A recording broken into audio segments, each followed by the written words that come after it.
Okay, we'll get started if everybody can take a seat. Our next speaker is Wes Widner. Wes is from over in the Atlanta area, and he's going to talk to us about At the Mountains of Malware, lessons learned from analyzing terabytes of malware. Y'all all welcome Wes. Thank you. I'm Wes Widner. I work with the Norse Corporation, and this talk is basically the culmination of everything I wish I'd have been told when I first started on this project. And the reason why it's given here at BSides is because if you want to set up your own pipeline system, these are pretty much all the elements that you'll need. Now, to start off with, though, need to go back and talk about what the pipeline is. So, in any Norse is in the threat intelligence business, so mining indicators of compromise out of malware is basically the charter that was given. So we basically need to divide it up into three parts. These slides aren't going to have a whole lot of information, so the handout on this address, and I'll also tweet this out if anybody wants it later, that's all of my notes and all of the links and everything else to be able to put all this together on your own. So to go back to it, the pipeline can be broadly divided into three parts, or at least the malware pipeline. There's sources. You got to go find the malware, find samples to look at. Then mining those pieces of malware for information. And then finally, generating intelligence based on the information that you mine, because just mining the information out it's interesting, but it doesn't constitute intelligence. So, with that in mind, the purpose of the pipeline is, initially it was to get the analyst as far down the track of doing their job as I could. So there's a lot of things that we could go ahead and do for them, like pulling out the strings, pulling out file types, correlating the malware samples, because we don't need to have, analysts can take quite a while to analyze one piece of malware, so we don't need to, we want them to each one be focused on a different type of malware. It's one of the main goals. Another thing for your own personal edification is if you want to set up for yourself, you probably want to have a pipeline. I'm putting one together myself just for Mac malware. It's very rare, but it's pretty interesting. Also, Linux malware. Just to give you a scope of this, what we ended up with in the end, the talk says terabytes of malware. Right now we're at 25 terabytes of malware. So, and that's from various different sources, running about 250,000 samples a day. So it's a lot of sludge through the pipes. So first thing is to help analysts go through and do as much of their job automatically as possible. Second is to generate some sort of intelligence off of the information that we gather. Well, like I said, the first part is sources. You can't really have a pipeline if all you have is a trickle of data coming in. So we started with spam feeds coming in and just pulling the URLs off of that. That constitutes the organic feeds. There's two broad types of sources that we found. One is organic and the other is synthetic. The organic feeds are the ones that you find live malicious URLs. These are pretty rare. And it's also pretty hard to pull malware off of them for two reasons. One, most of the big guys like Cisco and some of these other threat companies, sorry about that. They tend to pull these samples down as fast as they come up. So it's really hard to find a live organic URL that's still serving malware. The second reason it's really hard, malware tends to want to not be found. So when you go and you just do a low interaction crawl, just like a curl get, most malware will actually be hiding in a server. We had a talk earlier about compromised servers. Most malware works in concert with the servers so that it will require you to interact with it in a certain way before it releases the malware payload. So for that we have to build Custom crawlers, there's a honey client that's out there that's really good called Thug, and just coaxing the malware out of these organic sources is pretty hard. There's several vendors that supply organic URL threat feeds. Some of those will give them to you for free if you're doing personal research, some of them won't.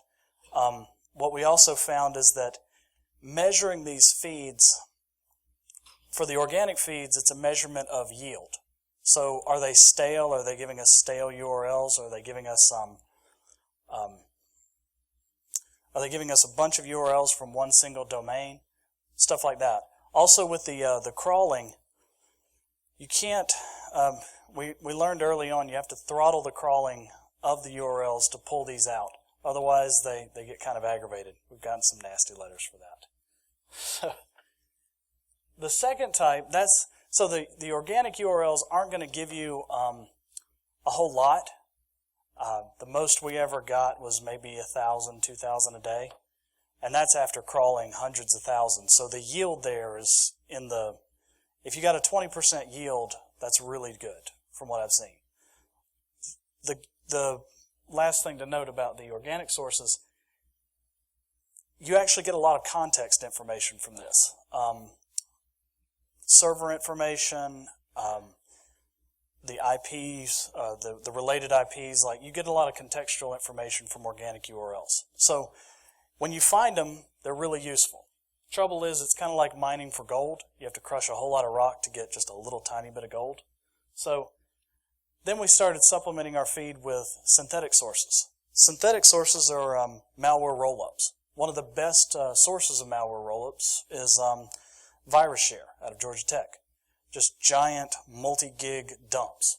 Now these are kind of, the ones that they offer are occasional. They've gotten a lot better recently. It's more like 14 gigs every other week or so. We also have other sources that were able to give us maybe 40 gigs or so a day. Once again, paid, public. I think you'd be able to set up a pretty decent system on your own just on the public sources. So with the synthetic feeds, we don't get context information, but what we do get usually is the analysis that's already been done by the company or whoever it was that found the malware out in the wild. And what that'll do is that will help us later when we go to train classifiers. The synthetic feeds provide us with like the family, the malware family. They'll usually bundle virus total information in with our feed. Oh, and hash and all that, but you can calculate that on your own. So the second main pipe is features. This is the mining part of data mining. So one of the exciting parts about this entire pipeline is that it deals with analysis of malware, and also it leads into the big data and machine learning fields. So it kind of combines all the hot, new, exciting things. That said, mining the data out of malware, mining information out in general is the unsexy part of the job.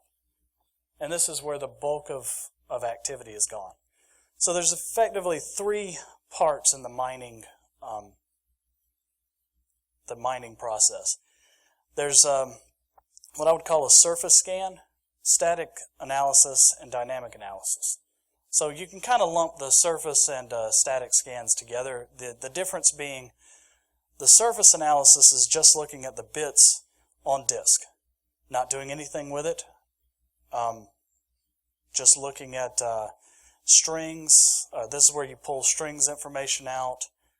You look at, if it's a PE file, the PE headers, or you can parse the various different file types in their own ways. The idea for this is to be really, really fast, and each one of these gets progressively slower. So static analysis is after this. The difference with static analysis is we're actually pulling apart the malware. So most malware is packed, kind of like an installer that you would install an application with. Malware is packaged and distributed in about the same way. The difference, though, is software that you install from an EXE or an MSI, those tend to want to help you out and provide all the tools that they have. Malware doesn't want you.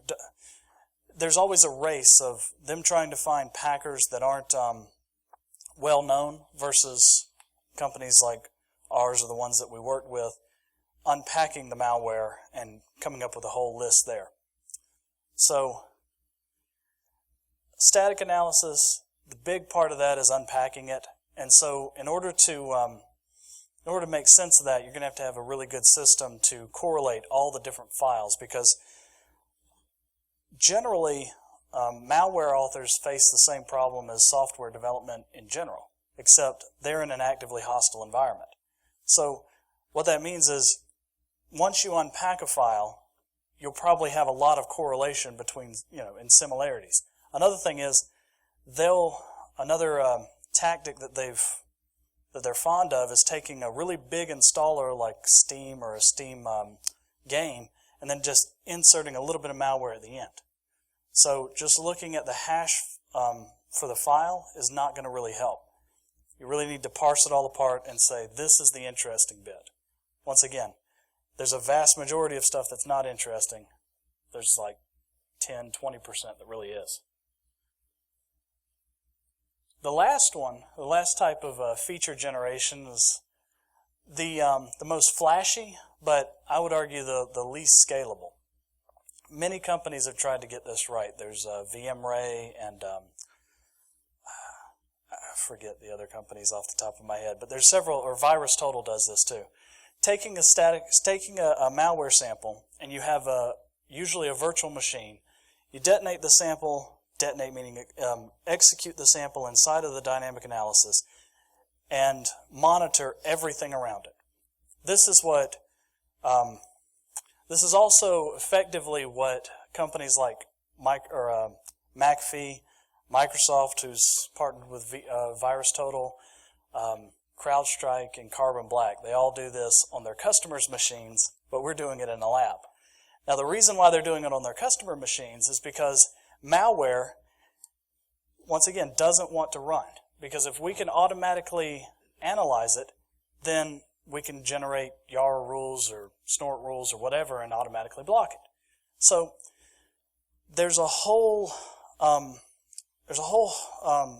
anti-virus community that's there. So they will look for things like whether or not your computer has more than one CPU, because most computers sold today have more than one CPU. Whether it has a hard drive bigger than 40 gigs. If I'm setting up everything in my data center, which I did initially, I want to give everything as small a slice of disk space as possible so that I can have a lot of VMs running. Well, they know that. So what they'll do is they'll detect these indicators and they'll just stop executing. And so you don't get any of the good information.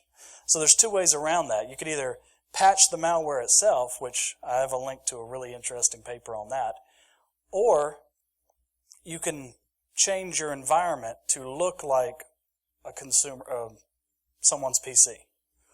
And actually, there's all kinds of products. Some of the companies I was thinking about, they have, this is where all the heavy lifting is. They'll put in things like moving the mouse for you or jumping ahead in time, because some malware will just wait for a couple of days. Because they know that if they wait a day or two, the user, a regular user, will still be using their system. But somebody like me who's doing dynamic analysis, we've moved on to the next sample, the next one, the next one. So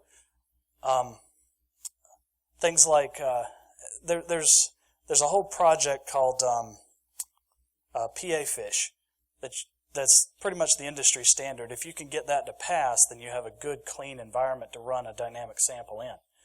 The problem, though, is there's a lot of indicators that can give you away.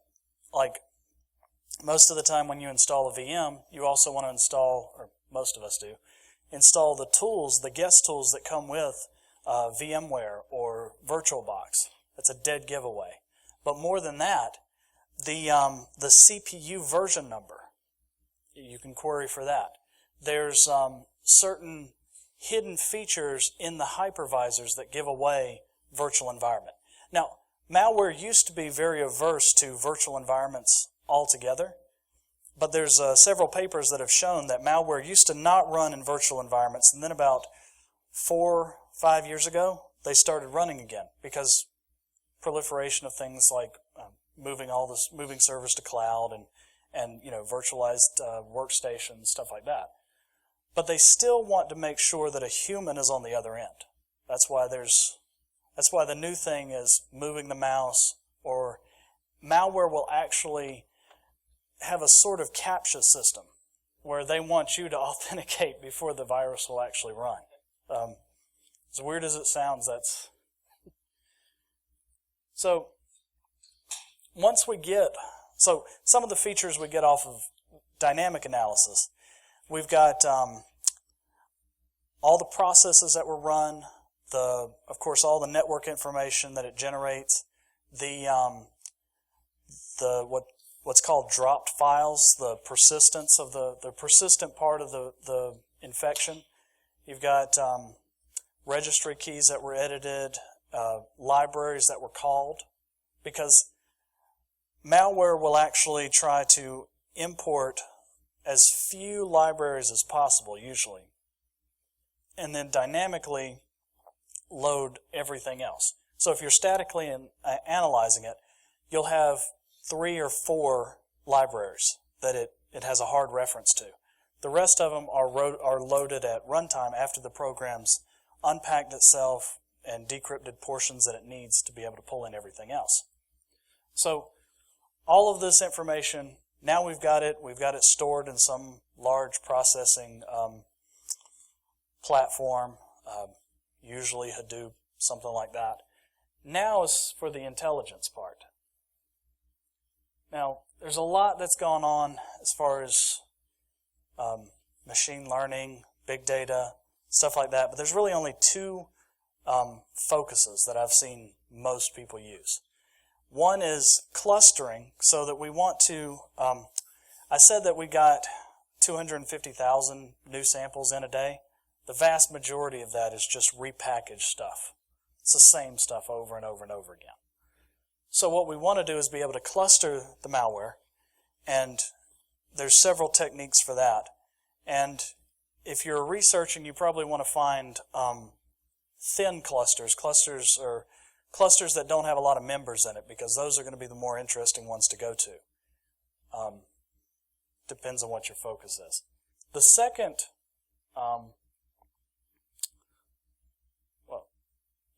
clustering, and the second and last part of it is prediction. So prediction is also classification. It's a form of classification. Think of it as if you're ordering something from Amazon and it has the "you might also like this thing," that's effectively that would be the clustering. Classification is probably good, probably bad. And this is where I said earlier, if you've got a synthetic feed, they will actually tell you in the synthetic feed what's good and bad. This is where you can add that in as sort of a reinforcement learning. So, what you do with the malware after this point, generating Yara rules or Snort or whatever, what I've found after having worked on this and stumbled through a lot of these areas is that there's actually a lot of different applications, and it's not just confined to the threat intelligence industry. So if you're running network operations, using Snort, you get your files through there, you probably want to run it through a similar system. Probably surface scanning, fingerprinting it, and then going from there. So that's really all I've got, and I want to leave a lot of time open for questions, because I'm sure if you're interested in setting one up, there's a lot of tools to help. So with that,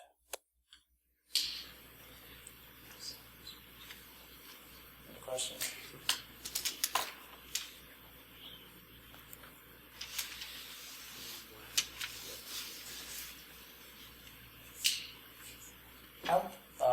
Just as a way of survey, who's actually done manual analysis of malware before? Has anybody ever tried to automate that process? Anybody? Okay. This is a really, like I said, it's a pretty hot field, especially for threat intelligence in the threat intelligence industry. And there's a lot of gotchas there.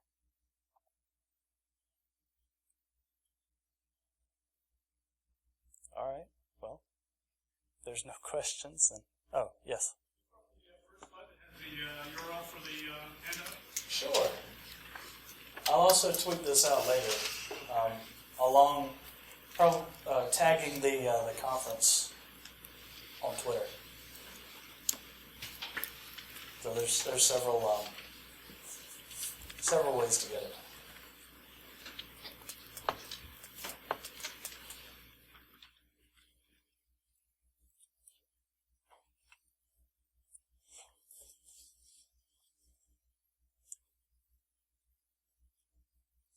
All right. Thank you guys for your time.